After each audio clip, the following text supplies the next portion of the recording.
This is just a little redoing of something that I did a few years ago at one of our worship conferences in Seward. And I'm not quite a full Luddite, but I'm still a paper type of guy. Chris Clark, Pastor Clark, was my vicar when I was over in Slidell, and he and I both, each of us, within about a month of each other, we had to take our computer into the pulpit because the printing system went down, so even paper technology can fail you. But I am still a paper kind of guy, and I just printed up my notes. This is not a formal paper or anything.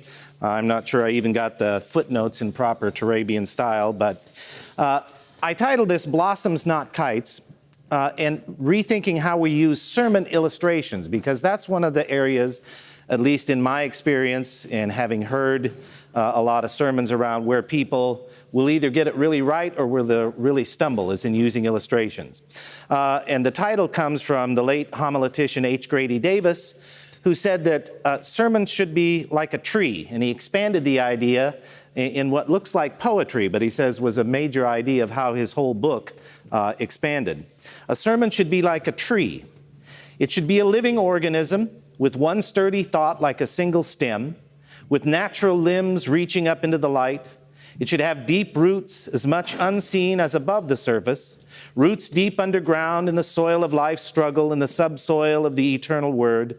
It should show nothing but its own unfolding parts, branches that thrust out by the force of its inner life, sentences like leaves native to this very spray, true to the species, not taken from alien growths, illustrations like blossoms opening from inside those very twigs, not brightly colored kites pulled from the wind of somebody else's thought, entangled in those branches.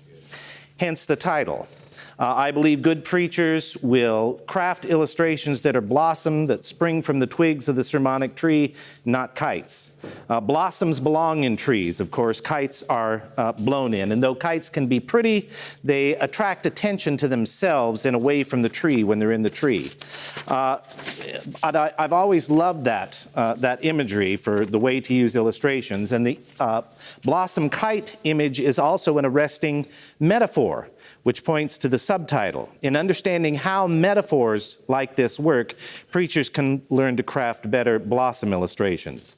So in the first part of this presentation, we're going to consider how metaphors do their rhetorical stuff, especially as sermon illustrations. And in the second part, we'll consider ways in which preachers can become, if not masters of metaphor, at least better at creating blossom illustrations.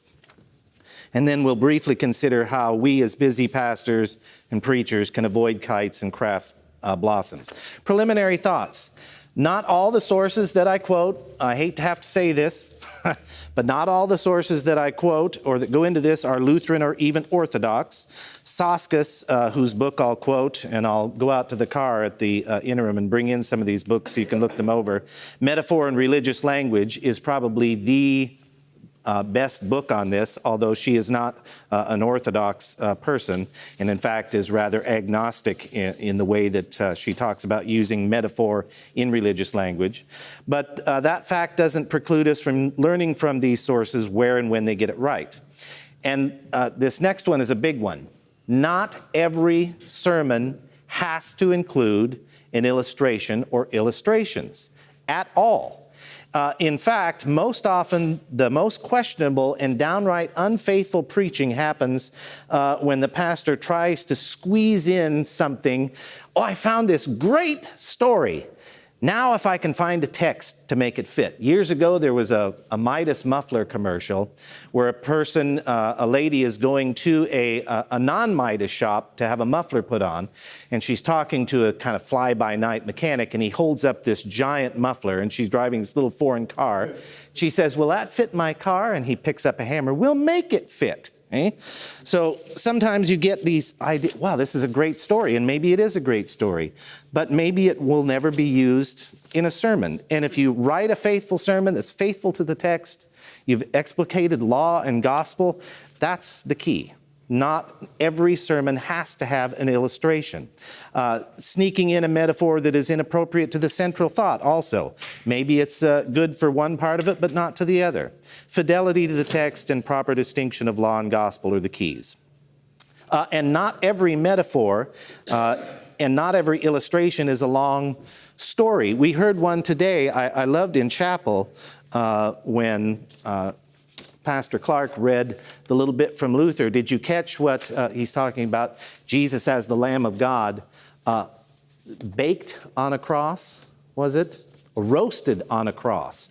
And that just kind of captures you with that kind of, that's a very simple and short metaphor, and just very basic, but it captures your attention and draws you into it. So not every metaphor or illustration is a long story. They can be very simple. They can be layered and complex. A sentence from Get Religion, which critiques media coverage of religious issues, just this week had a wonderful, compact, and instantly understood metaphor, at least by many people or most people, of the sneering coverage of Karen Pence, the wife of the vice president. Did you see this about the school that she was teaching in and its views on homosexuality? And the headlines were just everywhere in the mainstream press about how could she teach at a school that affirms biblical sexual values. Get Religion said the coverage of some newspapers used Eye of Sauron headlines. Now, those who that might not be accessible to everybody, but for those who understand the context, that grabs your attention and is a wonderful way to use metaphor. So here on page 3, examples of a kite and a blossom. And here's where I'll have some of you help me read some of this. Two preachers are working on a sermon based on a text about satanic temptation and trickery in the naivete of our old Adams. Preacher 1 has put together a fine, faithful sermon, but he wants to add an illustration. There's that temptation again. The sermon is fine as it is, but he doesn't feel it's complete. He gets frustrated trying to find one. Finally, he stumbles on one that really gets his imaginative juices going. He thinks it goes well with what he's trying to say. He finds it in a book of sermon illustrations he picked up, despite his homiletic professor's advice, while in seminary. They did have these in Luther's day. There was a book, or several books, one of which was called Sleep Soundly, for pastors and preachers, that were just full of illustrations that if you didn't feel like preparing a sermon this week, you could just open it up and you could sleep soundly on Saturday night because you could just open up the book on that morning. That's right. So now here today, there is, I found out in researching this, there is sermonillustrations.com. And they're full of things like that. And while some of the stories and things, I spent a little time looking over that, there are stuff out there like that. But this pastor number 1, finally stumbles upon an illustration he thinks fits with the text. Would somebody read that little paragraph there, set apart paragraph? Radio personality Paul Harvey tells the story of how an Eskimo kills a wolf. First, the Eskimo coats his knife blade with animal blood and allows it to freeze. Then he adds another layer of blood and another until the blade is completely concealed by frozen blood. Then the hunter fixes his knife in the ground with the blade up. When a wolf follows his sensitive nose to the source of the scent and discovers the bait, he licks it, tasting the fresh frozen blood. He begins to lick faster, more and more vigorously, lapping the blade until the keen edge is bare. Feverishly now, harder and harder, the wolf licks the blade in the Arctic night. So great becomes his craving for blood that the wolf does not notice the razor-sharp sting of the naked blade on his own tongue, nor does he recognize the instant in which his insatiable thirst is being satisfied by his own warm blood. His carnivorous appetite just craves more until the dawn finds him dead in the snow. Okay, I cut and pasted that directly from, not Sleep Soundly, but sermonillustrations.com. And I've seen it in books before, all that. So what about that illustration that preacher number 1 uses for satanic trickery? Okay. Did you find it striking, graphic, memorable, questionable? Have you heard it used before or used it yourself? My pastor used it 20 years ago. What's that? My pastor used it 20 years ago. 20 when I was years in ago? grade school. It's still, I looked online, it is everywhere. It is everywhere. Is it true? I'm dubious. There's the other one. Is it true? I don't think this is. I don't think this is true. But satanic trickery. That's right. That's right. It's satanic trickery. But again, it it does grab your attention, so you wonder why people would gravitate towards something like that. Oh, this is, riveting. But it's also one of those, because it could be more of a kite that gets blown in from the wind of somebody else's thought and put in there, that 9 times out of 10, and I did use it years ago, but not as a sermon illustration. I used it in a Bible class that I was teaching because I had remembered reading it somewhere. And again, I found it's still ubiquitous. It's everywhere, and I have heard it used a couple of other times. But it's one of those that, because it is graphic and it does grab your attention, my guess is, and I have done this myself, if I find something that I think is really good and appropriate, guess what people remember? The illustration and not the main point of the sermon. If they fail to take, and it could be a good illustration, but if they fail to make it into a metaphor that works, with the central point of the text or of the gospel, it doesn't work. Okay?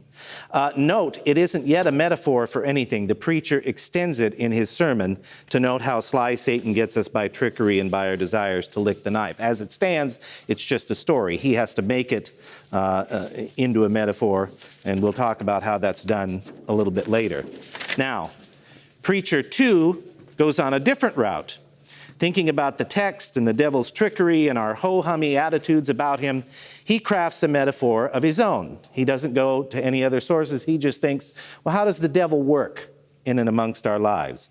And this one has always stuck out to me. Would somebody read that paragraph? The official title of this sermon is Vision for Combat. It could also be entitled Second Thoughts on the Way Home from the Devil's Funeral. For that is what is wrong with us in our generation. We've all been to the devil's funeral, and we have stayed for the coffee served by his grieving relatives. We have buried the devil, not officially, of course. A lot of brilliant books are still being written about him, but for how many of us is he still the living reality that he was for Martin Luther, so that the request for defense against him creeps quite naturally into our morning and evening prayers? We are walking home from the devil's funeral, but somehow this walk home is an uneasy business. We begin to ask ourselves, who was it that was in that coffin? It was never opened. And why did the devil's kinfolk take his death with such calm? The ancient and honorable family of Diaboli are reserved people, but they are not given to talking defeat kindly. And what was it that shadow, what is that shadow behind the tree? So what about this illustration, which is not a story or anything else? It simply invites you into the topic of the text, which is satanic trickery, and says that's what our culture has done, has buried the devil. We've all been to the devil's funeral.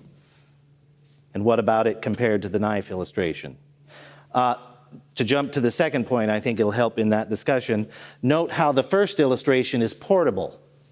It's portable. It's in its online manifestations. It's an illustration for several things: greed, lust, satanic temptations, anger, adultery, jealousy, the gullibility of the flesh, sin in general. I think when I saw it in its online manifestations, it was mostly used as lust and sexual temptation. So it can be used in all these different things. This particular way of imagining it really fits with the text and kind of goes with that idea. And how many people have ever killed a wolf? How many people have ever been to the Arctic? Eh? How many people have been to a funeral? We all understand that. We can instantly grasp the metaphor, and there, I think, is the difference between a blossom and a kite. Why is the first illustration a kite and the second one a blossom? Well, I assert that it is because the other one was kind of blown in by somebody else's thought, and we tried to make it fit with the idea of what we were preaching. The other one is organic, I believe, into the idea of the text. Native to the text, it belongs there. Which illustration is more likely to draw attention to itself and away from the text or the central point of the sermon? How many can relate to killing a wolf, and how many can relate to going to a funeral, etc.? Just pause there for a second to see if you're kind of getting my drift between what this is and blossoms and kites. So, and how this comes to be in our preaching and in our dealing with the text. So once you get your exegetical work done and everything else, if you've done it well and you put it in, there may not be a need to put an illustration into the sermon text. But if you think of something along the way, well, what's a way that we do this? Say you want to illustrate satanic temptation and our blasé attitude towards it. Well, then you use your imagination and your own reading, and you think, well, this is an idea. This is a way that we can think of this. In a different setting, this reminds me of the frustration I often had with certain VBS programs would be rodeo roundup. I'm like, exactly how do we get from rodeo roundup to Jesus? It's a tough one. And Right. Here, this has lots of touch points. Right. It has lots of touch points that fit the audience in the church. It makes sense. The other ones touch me. Yeah. Right. Bad children's sermons writ large, in other words. There's the old story. I'm sure you've heard it. This is one of those things where the pastor gets the kids up in front and says, okay, kids, I'm thinking of something that is brown and furry and gathers nuts in the winter. The little kid holds his hands up. Jesus. Why would you say that? Because I know, Pastor, you didn't get us up here to talk about squirrels. No. The whole idea of, we're going to get, rodeo roundup all the way to Jesus, that's a long jump and a connection to make.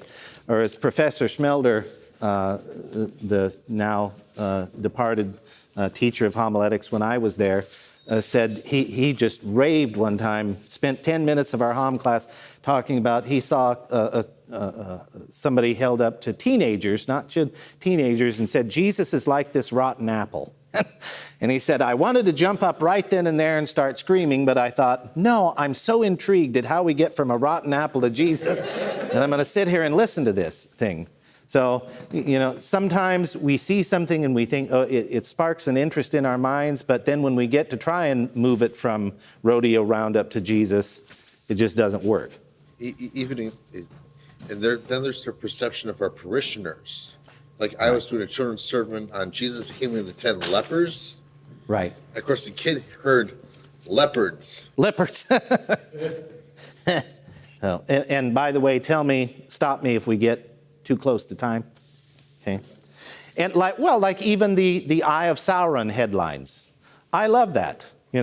I'm tempted to refer to the Lord of the Rings all the time and teach, and you start to see, if I'm tempted to do it, you can maybe see in some of my Bible class people will start, not another Lord of the Rings reference, not that. But not everybody, even that, not everybody will get that. They won't have any idea who that is or what the Eye of Sauron is. But if you do know it... Then you just need to show the Lord of the Rings in class. That's right. In youth group. Do a Bible study on it. Okay. Well, one of the ways I think, and the key way to learn how to use this properly, is to understand how metaphors do their work. I mean, we've been with them all of our lives. As I mentioned today, one of the ones that grabbed me was roasted on a cross, and talking about Jesus, hearkening back, of course, to roasting the Passover lamb whole and eating it in haste. Those things work on us because how metaphors work, we don't think about how they do their magic on us. To understand why kites, this page 5, kites are kites and blossoms are blossoms, we need to understand how metaphors work. The first thing we need to get out of our heads is the old distinction we learned in our youth about similes versus metaphor. That a simile uses words like or as when making a reference to something, whereas a metaphor simply lays out this is like that reference and infers the meaning without explaining it. A metaphor can actually contain a simile, which is the basic comparison, but a simile is still a form of metaphor because it's laying these two things aside very simply, but it's transferring qualities of one to the other and in how they use it. So even using like or as in a simple comparison can still introduce a deep metaphor with layers of meaning. And this next quote is from Richard Lisher, my professor, where he talks about that. Would someone read that inset paragraph? We are also obliged to question the grade school distinction between simile and metaphor based on the sole criterion of like or as in the sentence. Similes are not always predictable or easy to explicate, and metaphors do not always shock or exhilarate. For example, Flannery O'Connor concludes one of her greatest short stories, The Temple of the Holy Ghost, with an unforgettable image, and one that illustrates my point.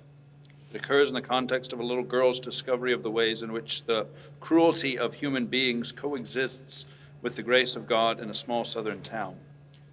At the end of the story, the narrator reports, "The sun was a huge red ball like an elevated host drenched in blood." Notice that the so-called metaphor in this sentence is pedestrian.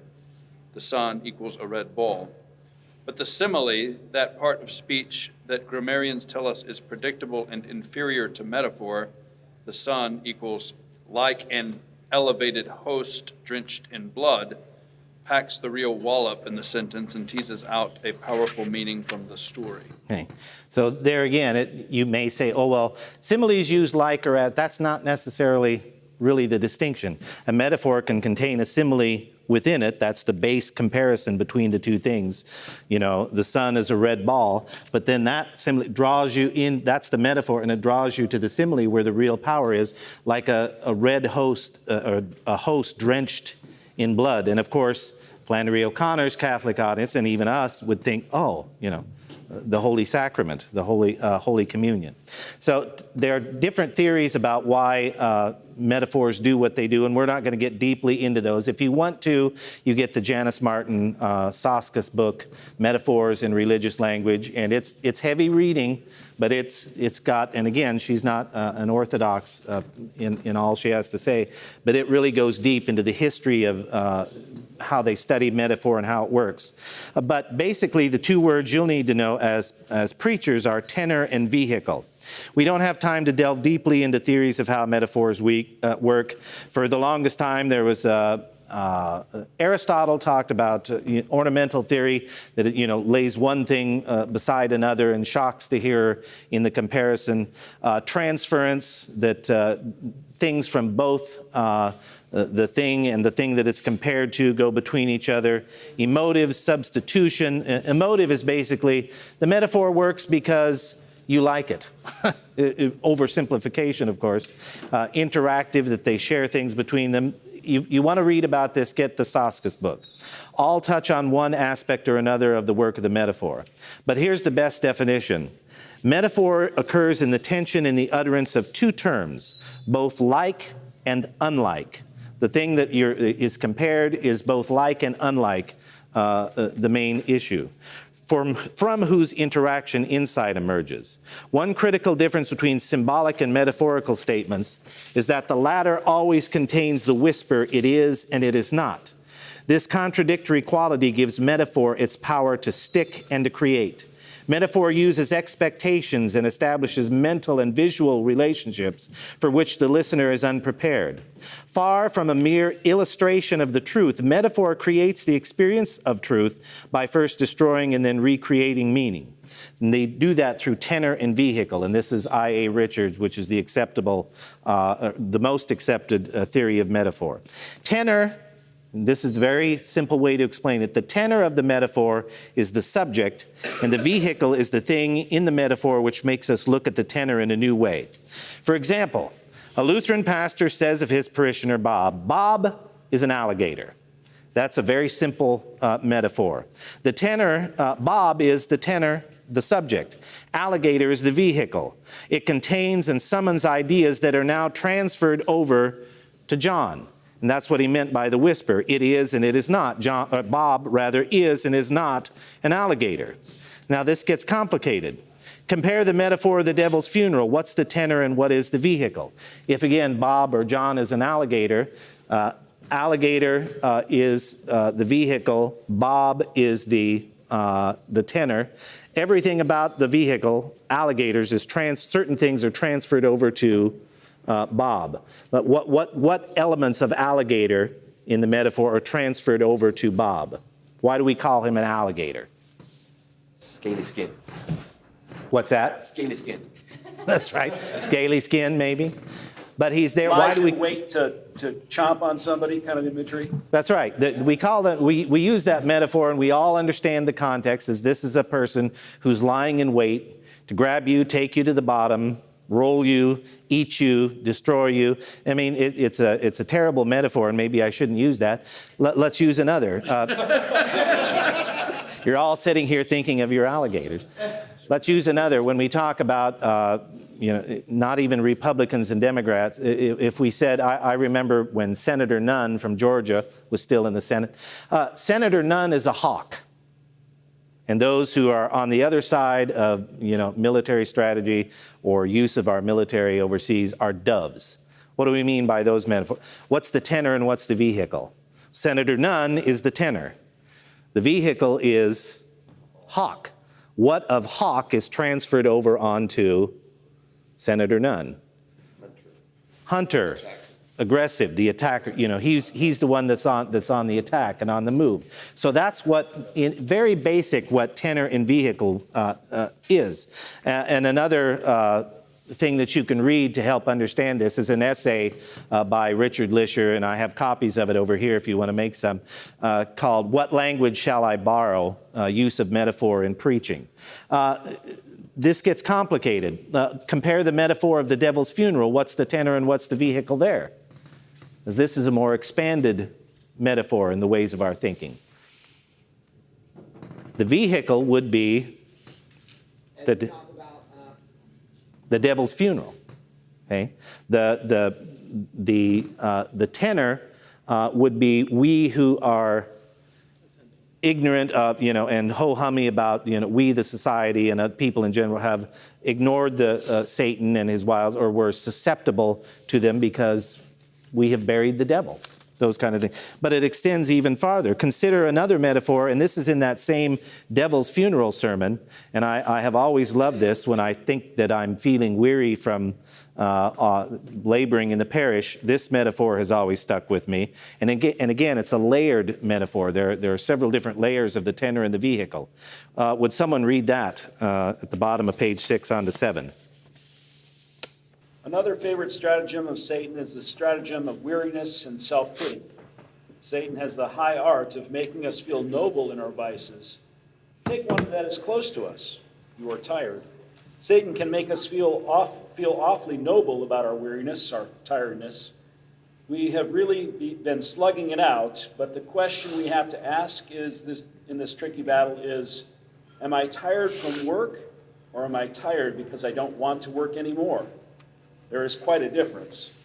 When you're young, you wonder why sloth was included among the 7 deadly sins.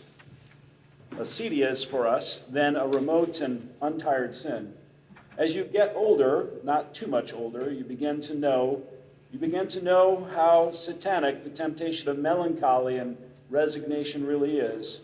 How like being trapped in a cave with cobwebs of inertia across your eyes and across your mouth. You feel mysterious, loathsome bat wings brushing you. They are rationalizations that you do not believe even while you are making them, that you loathe even while you frame them. Okay. And again, this was preached by Martin Franzmann to seminarians. I wouldn't, use necessarily that same kind of vocabulary and things in the parish, but the imagery is a gripping one, is it not? You think of just being, laid out, tired and everything. But the question is, are you tired from work, or are you tired because you don't want to work anymore? And that's one of the favorite strategies of Satan, is to get us to feel noble in our weariness. And the loathsome excuses that we make are like bat wings brushing us and other things that we feel. Again, I wouldn't necessarily recommend that. The same type of vocabulary, I'm not sure people in the pews would know what acedia is, but Franzmann was preaching this to seminarians, so context is always important. What's the tenor and what's the vehicle? What attributes are being transferred from vehicle to tenor? And why does this metaphor work so powerfully? Well, again, it's varied. The whole vehicle is the idea of being trapped in a cave. The tenor is weary us in our self-pity, sitting there. And that's how it does its work. And so if you think about this, when you're thinking, well, do I use this story in a sermon? Do I use this thing that I read in a book? Do I use this to illustrate this point? Well, what's the tenor and what's the vehicle that I'm trying to use? Is this going to work? Compare it to what your main point is, the primary focus of your sermon after you've worked with the text. Is this going to work in transmitting this, or is this not a good vehicle to transfer the tenor? And notice how this metaphor is not simplistic. A is B, Senator Smith is a hawk, or my Uncle Bill is a mule, Bob is an alligator. There are layers of meaning here that nonetheless are immediately receivable. No one needs a detailed explanation of why sloth is like being trapped in a cave, and the vehicle is more than just a cave, but also bat wings and cobwebs. To understand how metaphor works is then to understand that drafting imagery and simile and wit and tropes into your manuscript does not guarantee that your sermon will be either orthodox or understood. To illustrate wisely and soundly is to know how metaphor works, and to let that knowledge inform you as you exegete the text and write your manuscript. How are we for time here? We want to stop at like 5 till? No, we're good. We're going to cut about 50, we've got an hour and a half set for lunch. We're going to cut 15 minutes into that since we started late. So you can go till a quarter after if you want. Okay, all right. Best word on it from Richard Lisher in the quoted essay, What Language Shall I Borrow? Preachers labor under the massive givenness of the tenor, which is the underlying structure of Christian doctrine that controls the texture and purpose of their metaphors. More important than the creation of isolated figures of speech within the sermon is the preacher's recognition of the metaphoric operations of the mind. So again, you have to consider context. What's the context in which you're preaching? If you had a visitor who had never heard the biblical story of the Exodus, understanding Christ's sacrifice, maybe they had a basic idea of Christian sermons, what would happen to that beautiful metaphor from Luther today, roasted on a cross? So it would fly right over it. So that's another thing when you're thinking of tenor and vehicle. Do these people in this context, and there are different contexts we're talking about. If you make a reference to the liturgy, that people week in and week out, we sing this, are they going to understand it? Are they going to grasp it if they're a visitor? We have that context. We have the context of the whole biblical knowledge. But again, even that fades, even within the children of our church that have grown up. I forget who it was that was saying it wasn't too many years ago, he was sitting in a theater with a whole bunch of youth from various churches had come to watch one of the movies about King David. I forget, it wasn't that long ago. A whole bunch of youth group had come to the theater to watch this movie about King David. And this man was intrigued as a Christian movie critic, and he's listening to a couple of the boys in front of him who are like 9th graders, and they're watching David, dancing before the ark. And one of them nudges the other, and he said he couldn't believe it. Christian youth group said, one of them leans in and said, he stole that ark idea from Spielberg. So this whole, even the context, you think, well, we've taught our kids, we've brought this whole thing up. Maybe the things are going to fly over people's head. You have to make sure when you're thinking, well, I'm going to put this in, does this work? Is this going to fly? Is the vehicle that I'm using going to go with the tenor? The tenor, as Lisher says there, we labor under the massive givenness of the tenor. When we're going to do this, is the tenor of what I'm trying to get across and transfer these ideas from the vehicle over here, is it going to work? Or do I have a hammer here with a muffler that I'm trying to make fit on a little car, that sort of thing. We use the last little ways here to talk about this and answer questions. The next half, we will talk about using our own readings. Instead of going to sermonillustrations.com, how do we gather up and understand these types of stories? Do our own legwork to find these things and to use it from your own reading and your own interaction with people. And the other thing is to wear out shoe leather in the parish. I guarantee you, if you wear out a pair of, as Ken Corby said, wear out a pair of cowboy boots in your first few years in the ministry, you'll understand how this works because you'll be down on the earth with the people as well as bringing in your reading. Let's say you read a great line from a famous poet, Robert Frost. Oh, this really works. We'll understand this if I bring in this poem. Well, will they? Will you have to explain it? Will you have to, how much will you have to help the vehicle along when you're trying to apply it to the tenor of the metaphor you're going to be using. I'll give you an example. And I did use it, and to this day, I don't know if I regret it or not. I'll just tell you that, and you can tell me, oh, I'd have never done that, or that's brilliant, or I'm stealing this, or whatever. The text came up, and this was a few years ago. The text came up where Jesus is critiquing the Pharisees about purity and their whole silly idea, of purity. You strain at a gnat and swallow a camel. You have this whole ridiculous upturned idea of purity, and it's not what goes in you. And you're doing the ceremonial washings and all this kind of stuff. And at the time, I was into the television show Breaking Bad. I watched the whole thing. And there is an episode in there, I swear there was a Lutheran on the writing staff of that show. Not all the messages were good, obviously. But if you want to see a television show play out where a person gets caught up in pride and sinfulness and their own downfall, that's the TV show for you. And anybody watch it? Did anybody watch through the thing? There is an episode in this show where Walt, this teacher who has cancer, who he starts out because he's a brilliant chemist making methamphetamine to save his family. There's a scene where he's now worked his way up, where he's been given his own mega lab to make meth, and he breaks his rib cage, spending half an hour. The whole episode is he is chasing a fly through a meth lab to keep it from getting into his meth, which is known as the purest of all the land. He literally chases this fly through the whole lab, winds up falling, breaking his ribs, and nearly dying, all to keep a fly out of methamphetamine. And his partner is finally screaming at him at the end, says, "We make poison for already dying people, and you're concerned about a fly getting into methamphetamine." And I instantly thought, you could strain at a gnat and swallow a camel. But now I'm thinking in whether to use this in the sermon, how much am I going to have to explain? And what's the first thing people are going to hear when they hear methamphetamine? Pastor's using a meth maker in the sermon. But I finally discussed it with the other pastor I was working with at the time, and he said, I think enough people will understand it, and if you don't, elongate the explanation and, let it take up too much, that you can probably work it in. And I did, and people understood it, and they got both the tenor and the vehicle of it, this crazy idea of, purity that the Pharisees had, where our purity actually comes from the blood of Christ, and it did. But to this day, I'm still conflicted of whether I should have used that illustration, because it did require some pre-explanation. About half the people in the congregation had probably watched the episode. The other half had no idea who you were talking about. So sometimes you can take things like that.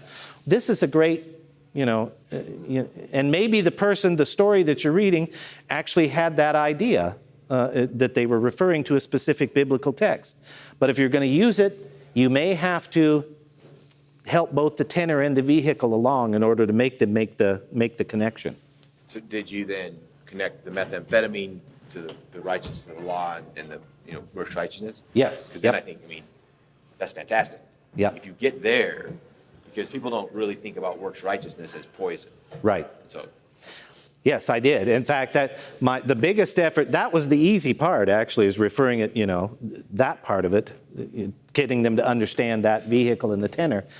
The hardest part was to shrink and cut down my introduction to who, you could go in through the whole history of Breaking Bad, who this was and what the characters were.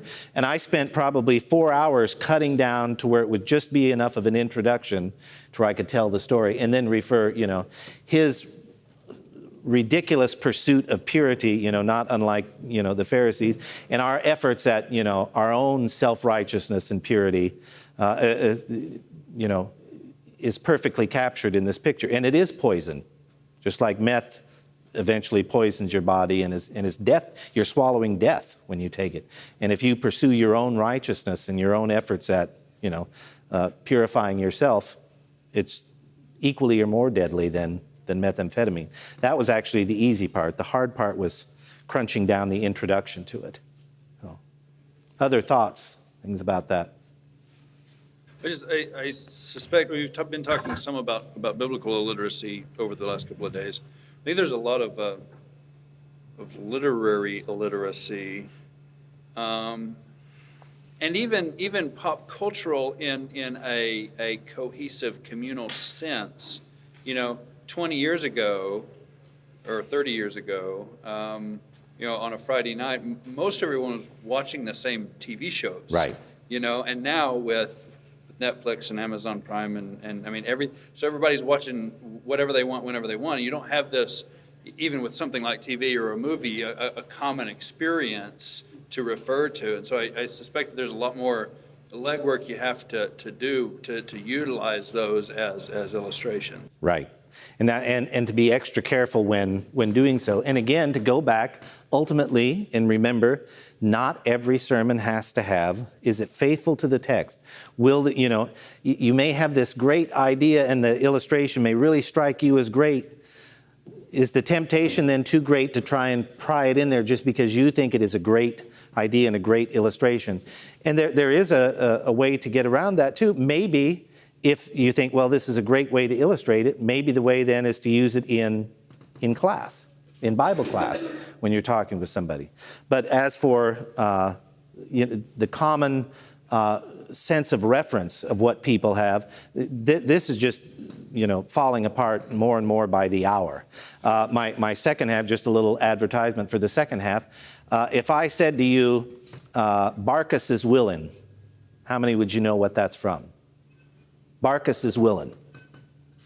Teddy Roosevelt years ago was being interviewed by people, and he said, Barkus is willing, and the crowds all laughed. Hundreds of people instantly got it. That's the title for the next half. But here's another one. Did you see the movie Dunkirk, when they're all fleeing off of the coast? They've got the Nazis behind them. The Wehrmacht is pushing them out of France. These boats are desperately, trying to take them across the channel into England. In the real life Dunkirk and the rescue from Dunkirk, one of the, they didn't know they'd be able to get these British soldiers and expatriates off of the coast and back across the channel. One of the boats, the English boats out in the channel, flashed a message of hope to those that were still stuck on the beach with the Wehrmacht closing in. And they flashed a 3-word message that was instantly understood as a biblical quotation. Now, yeah, this is 70 years ago, but we still have lots of people alive from World War II. The message was, but if not. Anybody know where it's from? All the guys on the shore were instantly comforted. That'll tell you. And of course, everybody knew the King James. There was only one translation too. But if not. It comes from the book of Daniel, where they're going to throw the 3 young men in the furnace. And they said, our God will rescue us from your hand, O king. But if not, we will not bow down and worship. I mean, in those 3 little words, they captured, well, maybe we'll be rescued, maybe we won't. But if not, O Wehrmacht, we will not bow down. But how it could be captured and summarized in that, it requires a shared frame of reference. And as you say, we don't have, for a lot of these metaphors, you have to work to explain them. They may be wonderful and excellent references to use, but the more our culture does not share any reference, whether it's pop culture, common culture, high culture, it's all broken down. And you may have to, if it's good and you do want to use it, you may have to do a little bit of explanation to introduce it with that. No fair Googling Barkus is willing. So, for the next part. Any other thoughts before we move, before we go to lunch? Any others? That would be the one cultural reference we all get. Google. Oh, yeah. Google, right, exactly. Yeah, although my dad to his dying day did not understand, email, anything like that, I helped him get a bear permit in Maine when we were all going to go hunting together. And so I said, well, we'll just email the Maine Department of Wildlife Resources to send in his stuff. What's your social? Send it in. Hit send. How long does that take to get there? It's instant. So even our most commonly accepted, ideas, people still, they may not, understand or grasp. You may have to do a little bit of explanation. Maybe to draw together a couple of things, wearing out a pair of cowboy boots and the communal experiences.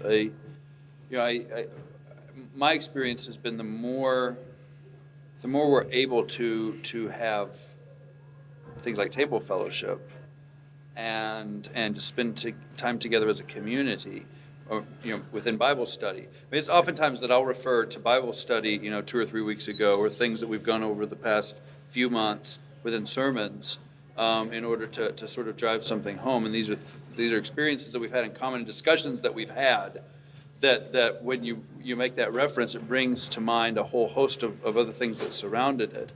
But I think that's another example of how, we almost have to be intentional about forming those communal experiences, for the benefit of them in themselves, but also for the opportunity to be able to refer to that life together, within the context of sharing the word with one another as well.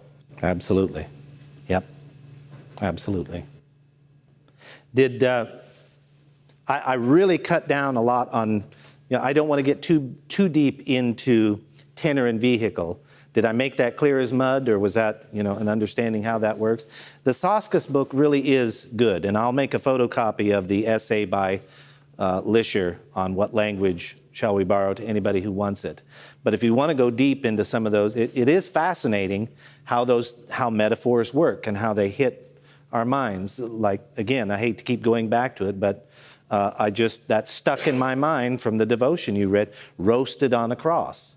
And it instantly pulled you into the whole core of that whole gospel and what Luther was. That's the power of metaphor and how they work on us. And if you can craft good things like that, like going to the devil's funeral, the first time I read that sermon, I was like, that's perfect. Why didn't I ever think of that as a way to get people to think about things? But you can have a lifetime and you go back, well, I should have done that, I should have done that. And I love the format of the Preacher Studio, because, again, to reference Professor Smelder, he told us the very first day of homiletics class, and those of you who knew him, he was this big booming personality, and he had a great love for teaching the students. But he said, gentlemen, from this day forth, you may never be able to hear the sermon in the proper spirit again. We thought, why? He says, because you have an old Adam, and from this day forth, after you're trained how to write sermons, you're going to sit in the pew, and instead of taking that opportunity to be preached to, you're going to say, I'd have done that differently. I would have went, and that's a good, you can think that when you're discussing homiletics. But if you let it, I'm going to miss the whole thing, and we can look back on our own preaching, and instead we need to I should have used that metaphor better. I should have used something different. I should have done something like that. We can step down, as Luther says, I step up, asking God's forgiveness, and that I may preach, wholly and rightly and truly. But when I step down, this is in God's hands. And I let, if a parishioner comes up to me and says, oh, you said something wrong, if I did, I have the opportunity to go back and correct it, but I put that on Jesus' hands too. I give it over to Christ, who forgave me and gave me the mouth to preach. So you look back on your preaching life and you get back to it. Don't ever go back and look at some of your sermons from your first year. You'll see some, oh, that was really good, and some you'll go, oh, I should have done that differently. Put that under the cross of Christ too. And remember, you're still put there to be the mouth of Jesus to the people. No matter whether you understand or use metaphors, or whether you're a master user of illustrations or not.